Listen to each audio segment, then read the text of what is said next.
Hello everyone, good morning.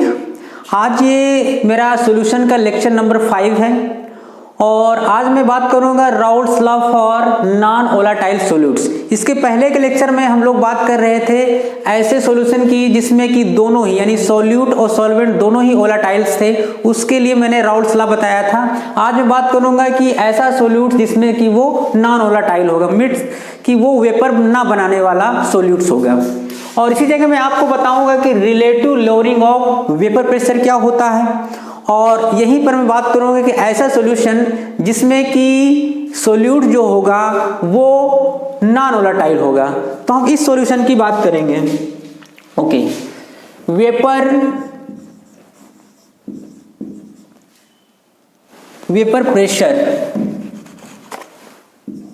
Vapour pressure of solution containing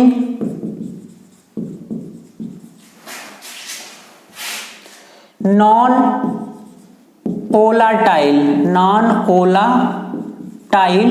solutes। ठीक, non volatile solutes यानी कि हम ऐसे सॉल्यूशन की बात कर रहे हैं कि जिसमें कि सॉल्यूट्स नॉन वोलेटाइल होगा और जबकि सॉल्वेंट जो होगा वो क्या हो जाएगा, वोलेटाइल हो जाएगा। तो हम जो है जानते हैं कि जो सॉल्यूशन होता है, सॉल्यूशन में दो कंपोनेंट होते हैं, यानी कि सॉल्यूशन के जो होते हैं दो भाग होते हैं।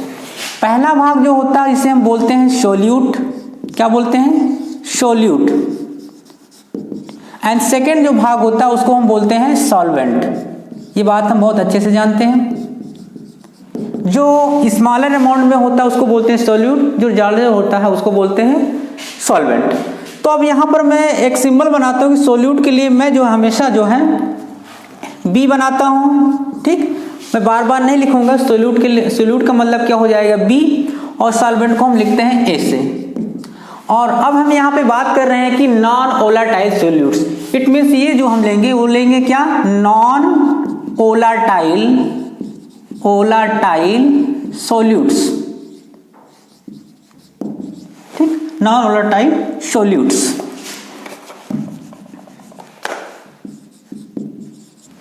अब नॉन वोलेटाइल सॉल्यूट्स हम किसे कहते हैं, जनरली हम ऐसे कंपाउंड को बोलते हैं जो कि वेपर नहीं बनाता है। तो यहाँ पर हम लेते हैं सॉलिड्स, यानी कि सॉलिड जितने होते हैं वो क्या होते हैं, नॉन वोलेटाइल्स होते हैं। सॉल्वेंट हमें यहाँ पे लेना वोलेटाइल वाला लेना है, वोलेटाइल जो वेपर बनाता है। अब वोलेटाइल में हम जनरली क्या लेते हैं, लिक्विड्स, कोई भी लिक्विड्स लेते हैं, लिक्विड्स यहाँ लेते हैं। ठीक, यानी लिक्विड जो होती है वो वेपर बनाती है और सॉलिड जो होते हैं वो वेपर नहीं बनाते हैं। जो वेपर नहीं बनाते उनको हम क्या बोलते हैं, नॉन वोलेटाइल्स। जो बनाते हैं उनको क्या बोलते हैं, वोलेटाइल। तो हम सॉलिड्स में जो इस चैप्टर में लिए जाते हैं, कौन कौन से सॉलिड्स लिए जाते हैं आपको मैं रिमाइंड करा दूं। जैसे कि यूरिया जिसका जो फार्मूला होता है NH2CONH2। ठीक, ये फार्मूला आपको पता होगा। और इसका मॉलिक्यूलर जो वेट होता है वो लगभग 60 होता है, 60। इसी प्रकार जो है दूसरा नॉन वोलेटाइल ले सकते हैं, जैसे कि हम बात करें ग्लूकोज की, ग्लूकोज इसका फार्मूला होता है C6H12O6 और इसका जो मॉलिक्यूलर वेट होता है ये 180 होता है। तीसरा जो बहुत ज़्यादा यूज होता है वो होता है सुक्रोज, इसका फार्मूला होता है C12H22O11 और इसका जो मॉलिक्यूलर वेट आता है निकालने पर वो आता है 342। तो ये जो है ऐसे पदार्थ है, ऐसे सब्सटेंस हैं जो कि नॉन वोलेटाइल है। इट मीन्स ये वेपर को जनरेट नहीं करते। लिक्विड में हम जनरली लेते हैं, इनके एग्जांपल मैं बता रहा हूं। जैसे कि आप लेते हैं मेथिल अल्कोहल CH3OH, ठीक है, H2O भी आप यूज कर सकते हैं, C2H5OH एथिल अल्कोहल। ठीक, इसके अलावा आप बेंजीन C6H6, टॉलुइन C6H5CH3, ठीक है, टॉलुइन। इस तरह आप इसके, जैसे आप बेंजीन का जानते होंगे, बेंजीन को हम ऐसे लिखते हैं, ये मॉलिक्यूलर यानी कि स्ट्रक्चरल फार्मूला है।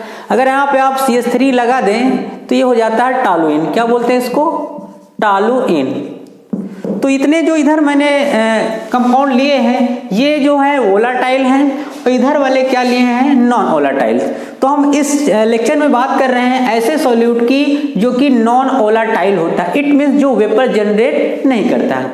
आपको यहाँ बता दूं कि सॉल्यूट के लिए मैं बी यूज कर रहा हूँ, सॉल्वेंट के लिए ए। तो इतना आप नोट कर ले, फिर हम इसके आगे बढ़ते हैं। ओके, इसको मैं इरेज करता हूँ। ठीक है, यानी कि ऐसा हम सॉल्यूट यूज करेंगे जो कि वेपर ही नहीं बनाता है।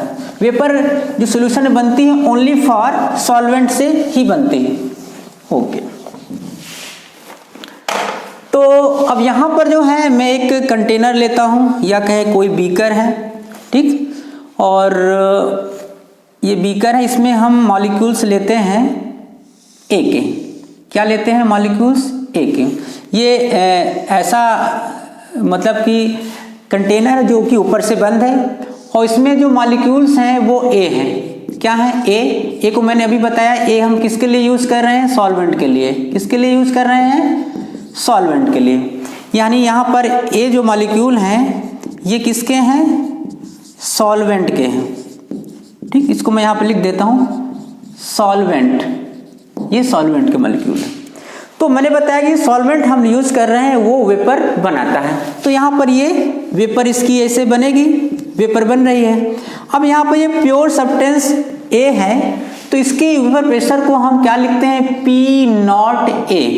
यानी जो पी नॉट ए होता है ये होता है वेपर प्रेशर ऑफ प्योर ए। क्या होता है? प्रेशर ऑफ प्योर ए। अब इस सॉल्वेंट में हम जो है क्या ऐड करेंगे? इसमें सोल्यूट जो कि बी है, सोल्यूट बी है, यानी कि ये क्या है हमारा? ये सोल्यूट है। और सोल्यूट हम क्या यूज कर रहे हैं कि ये जो है नॉन वोलाटाइल है। क्या है? नॉन वोलाटाइल है। ठीक, जबकि जो सॉल्वेंट हम है, सॉल्वेंट जो यूज कर रहे हैं ये क्या है? वोलाटाइल है, वोलाटाइल। यहाँ पे बात आपके समझ में आ रही होगी कि ये जो है वेपर बनाता है और ये वेपर नहीं बनाता। अब इन दोनों को ऐड करेंगे तो हमारे पास क्या मिलेगा? एक सॉल्यूशन मिलेगा। यानी सॉल्यूशन में जो है दोनों प्रकार के मॉलिक्यूल्स होंगे। मैं यहाँ पे ये लिख रहा हूँ, ये कंटेनर बना रहा हूँ और इसमें दोनों प्रकार के मॉलिक्यूल्स होंगे, यानी कि ए के भी होंगे और बी के भी होंगे। ये बंद है कंटेनर, यानी इसमें वेपर प्रेशर बन रहा है। तो यहाँ पर जो मॉलिक्यूल्स होंगे ए और बी दोनों के होंगे, ए होगा और बी भी होगा, ए और बी, इस तरह ए और बी, ए बी, ए और बी, इस तरह। तो अब हम यहाँ पे देख रहे हैं कि वेपर बनाने वाला जो कंपोनेंट्स है वो सिर्फ ए है और बी तो वेपर बनाता नहीं है। तो यहाँ पर जो वेपर बनती है, वेपर वो जो है प्योर सब्सटेंस की नहीं है, यानी कि प्योर ए की नहीं है। तो इसके वेपर प्रेशर को हम पी ए से ही लिखेंगे।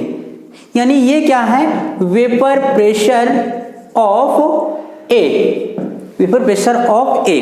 बी यहाँ पे नहीं बनाता है। अब क्वेश्चन ये है कि जितनी वेपर यहाँ पर ए की बनी थी क्या उतनी ही वेपर यहाँ पर बनेगी?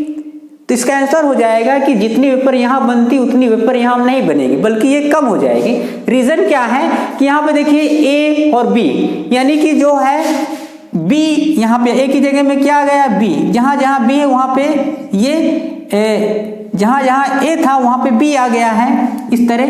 तो मतलब ए जितनी वेपर पहले बनाया था उसके अपेक्षा सॉल्यूशन में कम बनी है। ये जो बना हुआ ये किसकी हम बात कर रहे हैं? सॉल्यूशन की।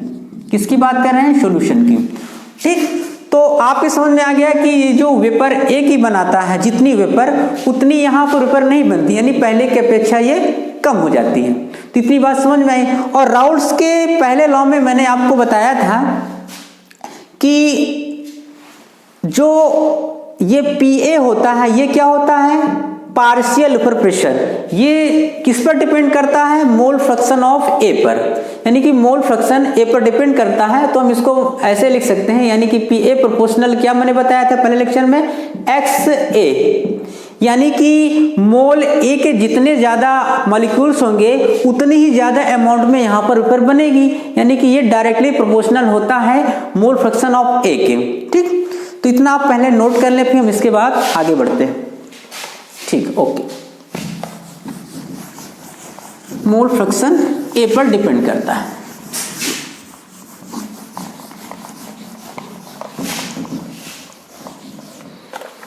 यानी कि ए के कितना वेपर प्रेशर बनेगा ये डायरेक्टली प्रोपोर्शनल होता है मोल फ्रैक्शन ऑफ ए। ये हमने राउल्ट्स के पहले लॉ में बताया था।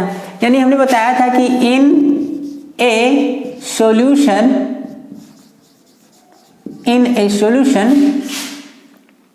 the vapor pressure of each component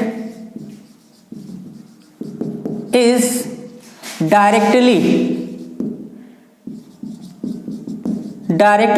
proportional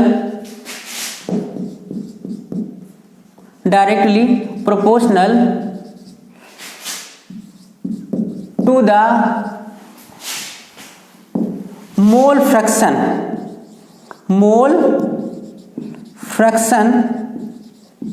of that component। ये है राउल्ट्स का लॉ। अब देखिए जब यहाँ पे हटाते हैं यहाँ पर तो एक जो है क्या जाता है कांस्टेंट के एक्स ए।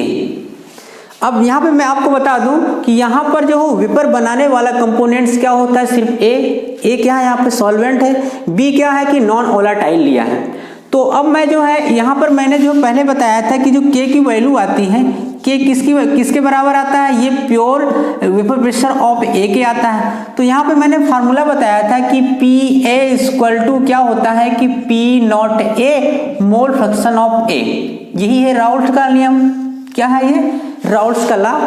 तो ये होता है किसके लिए होता है कि जिसमें दोनों ही कंपोनेंट्स जो सॉल्यूशन के होते हैं वो वोलेटाइल हो। तो वहां से हमें ये फार्मूला मिला था। क्योंकि यहाँ पर मैं बात कर रहा हूँ किसकी कि कंटेनिंग नॉन वोलेटाइल सॉल्यूट्स की। यानी कि हम यहाँ पे कह सकते हैं कि अगर ये पहले तो बता दो, ये जो होता है मोल फ्रैक्शन इक्वल टू क्या होता है कि ये होता है कि मोल्स ऑफ ए अपॉन नीचे क्या लिखते हैं total moles n A plus n B, ये होता है। और आपको बता दूं कि जो मोल फ्रैक्शन होता है उसका जो एडिशन आता है वो ऑलवेज कितना आता है, जैसे मान लें एक्स ए प्लस एक्स बी है इक्वल टू कितना आता है 1। ठीक, तो यहां से हम आगे निकाल सकते हैं कि एक्स ए इक्वल टू क्या हो जाएगा 1 माइनस एक्स बी, ऐसे इसको हम लिख सकते हैं। ठीक, तो मैं यहाँ पे बात करूं जैसे मैंने यहाँ पे लिखा है कि P A equal to P not A X A. अब ये क्या होता है, ये होता है पार्शियल, क्या होता है पार्शियल वेपर प्रेशर। ठीक, ये और ये क्या होता है कि पार्शियल, ये होता है वेपर प्रेशर ऑफ प्योर ए। और ये क्या होता है कि मोल फ्रैक्शन होता है, ये मोल फ्रैक्शन होता है। क्या होता है? Mole fraction. इतनी बात आपकी समझ में आ गई होगी। अब जरा हम इसको आगे बढ़ाते हैं, इसके बाद क्या होता है इसके आगे देखते हैं। इसको आप इतना नोट कर सकते हैं। ओके, ठीक, हम आगे बताते हैं।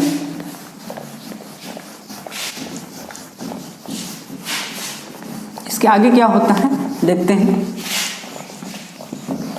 तो मैंने आपको बताया कि ये जो होता है पी ए। अब ये जो आया है वेपर प्रेशर, ये सॉल्यूशन का आया है पी नॉट ए एक्स ए। ठीक, तो ये जो है चूंकि यहाँ पर इस सॉल्यूशन की बात हो रही है तो ये जो वेपर प्रेशर हो जाएगा किसका हो जाएगा, वेपर प्रेशर ऑफ सॉल्यूशन। क्योंकि सॉल्यूशन में वेपर बनाने वाला कंपोनेंट सिर्फ ए है तो इसको हम पार्शियल वेपर प्रेशर ना कह के किसका कहेंगे, सॉल्यूशन का वेपर प्रेशर है। ठीक, अब यहाँ पे आप देखिए कि x A equal to 1 minus x B लिख सकते हैं। यानी कि हम यहाँ पर P A equal to P not A, x के स्थान पर क्या कर सकते हैं कि 1 माइनस एक्स बी, एक्स के स्थान पर हम ऐसे लिख सकते हैं। अब देखिए इसको आगे करेंगे तो यहाँ पे ऐसे बन जाएगा P A P not A minus P not A x B. अब यहीं पर आपको ध्यान देना कि यहीं पर राउल्ट्स का सेकेंड लॉ आने वाला है, यानी कि राउल्ट्स का लॉ जो आएगा वो किसके लिए आएगा, नॉन वोलेटाइल सॉल्यूट्स के लिए, जबकि ये वाला किसके लिए होता है, इसके पहले मैंने बताया था जिसमें कि दोनों कंपोनेंट्स ही वोलेटाइल होते हैं। तो अब यहाँ पे देखिए इसको हम कैसे लिख सकते हैं आगे, इसको आगे यानी कि P not A x B equal to P not A minus P A. ठीक, तो अब आपको बता दूं ये जो ऊपर प्रेशर किसका होता, प्योर ए का होता और ये सॉल्यूशन का होता। अब इसी चीज को हम क्या बोलते हैं, lowering of vapour pressure, lowering of vapour pressure. Lowering of vapour pressure का मतलब क्या होता है कि जितना वेपर प्योर ए बनाता था सॉल्यूशन में उतनी वेपर प्रेशर नहीं बन रही, पहले की अपेक्षा कम है। यानी कि इसको हम ऐसे कह सकते हैं कि मान लिया पहले 100 बनाया था, उसके बाद ये कम हो गया 70 हो गया। ठीक, तो ये जो कमी आती है, डिक्रीजिंग ऑफ वेपर प्रेशर आता है, उसी को क्या बोलते हैं, लोअरिंग ऑफ वेपर प्रेशर। यानी कि ये ए जो होता है पी नॉट ए, ये प्योर ए का वेपर प्रेशर होता है और पी ए किसका होता है, ये सॉल्यूशन का होता है। ठीक, तो इसको हम ऐसे लिख सकते हैं x B equal to P not A minus P A, ये नीचे आ जाएगा पी नॉट ए। अब इसी चीज को हम बोलते हैं कि relative lowering of vapour pressure, relative lowering of vapour pressure. ये जो रेशियो आता है इसको क्या बोलते हैं, relative lowering of vapour pressure. मान लिया जो पहले ये प्योर कंडीशन में 100 था, बिलियन में इसका जो वेपर प्रेशर 70 आ गया और उसके पहले वाला कितना था, 100 था। इसी को हम बोलते हैं क्या, relative lowering of vapour pressure. Relate करते हैं, relative lowering of vapour pressure. अब यहीं पर ये देखिए लिखा हुआ एक्स बी, एक्स बी का मतलब क्या होता है कि ये mole fraction of B, mole fraction of B. तो अब इसी चीज को हम आगे ऐसे लिख सकते हैं, यानी एक्स बी क्या है, मोल फ्रैक्शन, यानी कि बी के मोल ऊपर रखेंगे, नीचे total mole n A plus n B. अब यहीं पर आपको ध्यान देना कि एक प्रॉपर्टीज आती है जिसे हम क्या बोलते हैं, कोलिगेटिव प्रॉपर्टीज। क्या बोलते हैं, colligative properties, colligative properties, colligative properties. अभी कोलिगेटिव प्रॉपर्टीज क्या, मैंने स्टार्टिंग बताया था कि ऐसी प्रॉपर्टीज जो कि सोल्यूट के कणों की संख्या यानी पार्टिकल्स, नंबर ऑफ पार्टिकल्स पर डिपेंड करते हैं, उसको हम क्या बोलते हैं, कोलिगेटिव प्रॉपर्टीज। हम कह सकते हैं properties of solute which depends upon number of solute particles।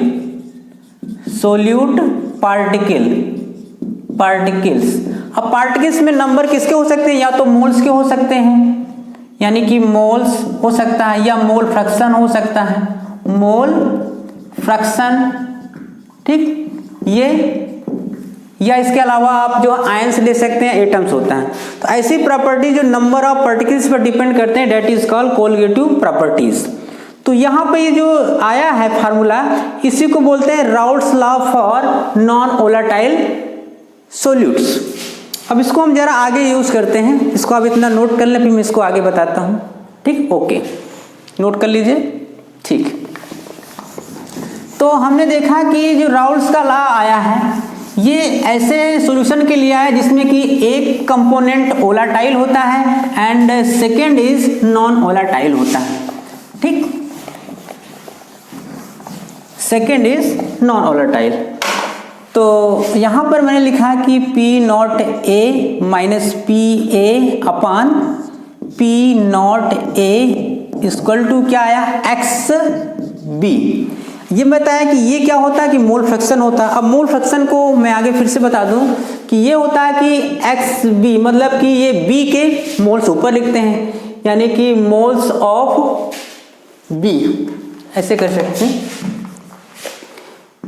B upon n ए, नीचे क्या लिखते हैं टोटल मोल्स, जिसका मोल फ्रैक्शन हमें निकालना होता है उसके मोल्स ऊपर रखते हैं, नीचे क्या रखते हैं टोटल मोल्स रखते हैं। तो जो ये जो आई है प्रॉपर्टी, इसी को हम बोलते हैं कोलिगेटिव प्रॉपर्टीज, क्योंकि नंबर ऑफ पार्टिकल्स पर डिपेंड करती है। यहाँ पे देखिए सोल्यूट के, यानी कि नंबर ऑफ सोल्यूट पार्टिकल्स पर डिपेंड करती है, इसलिए इसको हम बोलते हैं कोलिगेटिव प्रॉपर्टीज। अब देखिए यहाँ पर इसको आप आगे ऐसे लिख सकते हैं कि n B upon n A plus n B, ये हमारा फार्मूला बन जाता है। इसी को हम बोलते हैं राउल्ट्स लॉ। क्या बोलते हैं राउल्ट्स लॉ। अब इसी को हम आगे यूज करें तो अगर आप कैलकुलेशन करते हैं तो कैलकुलेशन में आप ये फार्मूला यूज करेंगे P not A P A upon P not A equal to, क्योंकि ए फार्मूले में अगर इसको रखेंगे तो कैलकुलेशन में प्रॉब्लम आएगी, इसलिए कैलकुलेशन को आसान बनाने के लिए एन अपान एन, बात समझ में आई। यहां पर जो एन होता है ये होता है मोल्स ऑफ सॉल्यूट, ठीक। जो कैपिटल एन होता है ये होता है मोल्स ऑफ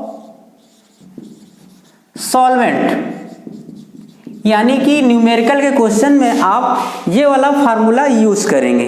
बट इसमें एक कंडीशन है कि जो फार्मूला है ये है ओनली फॉर डाइल्यूट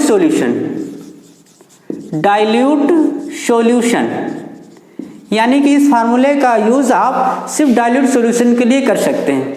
अब यहाँ पे प्रॉब्लम ये होती है कि क्वेश्चन में तो ये दिया नहीं रहता कि सॉल्यूशन जो हमने लिया है वो डाइल्यूट है कि कंसंट्रेट है, तो इसके सॉल्यूशन के लिए, इस समस्या के समाधान के लिए इसको जो थोड़ा आगे एक्सचेंज करते हैं, चेंज क्या करते हैं कि हम एक ऐसा फार्मूला बनाएंगे जिसको हम डाइल्यूट सॉल्यूशन के लिए और कंसंट्रेट दोनों के लिए यूज कर सकते हैं। अदरवाइज आप इसको यूज करेंगे तो ये सिर्फ डाइल्यूट सॉल्यूशन के लिए होता है। अब यहाँ पे देखिए, यानी कि बता दो पी नॉट ए क्या होता है वेपर प्रेशर ऑफ सॉल्वेंट, किसका वेपर प्रेशर होता है सॉल्वेंट का, और पी ए किसका होता है vapour pressure of solution, vapour pressure of solution, और एन क्या मोल्स ऑफ सॉल्यूट, और कैपिटल एन क्या होता है मोल्स ऑफ सॉल्वेंट। अब देखिए मैंने बताया कि हमें एक ऐसा फार्मूला यूज करना है जो कि डाइल्यूट और कंसंट्रेट दोनों जगह यूज हो, तो यहीं से हम आगे इसको जरा एक्सप्लेन करेंगे जैसा कि बुक में दिया रहता है। मैं थोड़ा सा यहाँ पे सिंबल चेंज करूँगा ताकि आपके समझ में आ जाए। बुक्स में जैसा दिया रहता है हम वैसी बात करेंगे कि यहाँ पे जरा हम सिंबल चेंज करते हैं कि ये जो हम लिखते हैं पी नॉट ए, इसको हम सिर्फ ऐसे लिखेंगे पी नॉट से, ठीक, यानी कि ये हो जाएगा। और जो हम ये यूज करते हैं पी ए, इसकी जगह हम यूज कर देंगे पी एस, यानी ये होता है vapour pressure of solvent, vapour pressure of solvent. ये क्या होता है वेपर प्रेशर ऑफ सॉल्यूशन। याद करने के लिए आप याद रखना एस का मतलब सॉल्यूशन हो जाएगा। तो इसको हम जरा चेंज कर देंगे, जैसे हमने ये लिखा हुआ है, क्या लिखा हुआ P not A upon P S कर दें, यहाँ पे हो जाएगा P not A equal to N upon, यानी moles of solute moles of solvent, ऐसा बुक्स में रहता है। तो हमें ऐसा फार्मूला बनाना जो कि डाइल्यूट और कंसंट्रेट दोनों के लिए यूज हो, तो इसको हम आगे यूज करेंगे। अब यहाँ पे हम पूरा वाला फार्मूला यूज करेंगे, ये वाला, यानी नीचे हम टोटल मोल्स कर देंगे तो ज़्यादा समझ में आएगी, यानी कि N upon N plus N, ठीक, ऐसे। तो अब इसको आप जो आगे यूज कैसे कर सकते हैं, अगर ये ऐसे होता है तो इसको हम ऐसे भी लिख सकते हैं P not A upon P not minus P S equal to, इसको पलट देंगे यानी ऊपर चला जाएगा n plus n upon n, ठीक। तो इसको आप ऐसे लिख सकते हैं कि 1 प्लस एन अपान एन, ऐसा लिख सकते हैं, ठीक। अब 1 इधर है तो इधर लाएंगे माइनस में चला जाएगा, तो यहाँ पे हो जाएगा P not upon P S minus 1 equal to हो जाएगा एन अपान एन, यानी एन क्या moles of solvent, small n क्या होता है मोल्स ऑफ सोल्यूट। अब इसको आगे सॉल्व करेंगे तो यहाँ पे हो जाएगा पी नॉट, यहाँ पे इसको ऊपर ले जाएंगे P not A P S upon P not minus P S equal to हो जाएगा एन अपान एन। ये देखिए प्लस में है माइनस में कैंसिल हो जाएगा, तो फार्मूला हमारा बन जाएगा यहाँ पर P S upon P not P S equal to हो जाएगा एन अपान एन। ठीक, अब ये जो फार्मूला आया है इसको हम ऐसे लिख सकते हैं आगे चल के, यानी कि P not P S upon P S equal to हो जाएगा एन अपान एन। अब ये जो फार्मूला आया है ये वाला, ये ऐसा फार्मूला है जो कि डाइल्यूट और कंसंट्रेट दोनों जगह यूज हो सकते हैं, यानी इसको हम ऐसे यहाँ पे लिख सकते हैं। ये फार्मूला जो आया है P not minus P S upon P S equal to N upon n. अब ये फार्मूला जो है it is use both dilute and concentrate solution. मतलब इस फार्मूले का यूज आप कर सकते हैं डाइल्यूट और कंसंट्रेट दोनों जगह के न्यूमेरिकल्स में।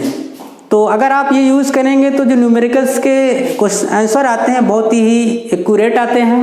आप चाहे तो इसका भी यूज कर सकते हैं, बट मेरे ओपिनियन से तो आप इसको यूज करेंगे तो ज़्यादा बेटर रहेगा। तो आज के लेक्चर में हमने बात किया कि राउल्ट्स का लॉ क्या होता है। अब अगले लेक्चर में हम बात करेंगे इससे रिलेटेड कुछ न्यूमेरिकल्स के बारे में। तब तक के लिए ऑल द वेरी बेस्ट।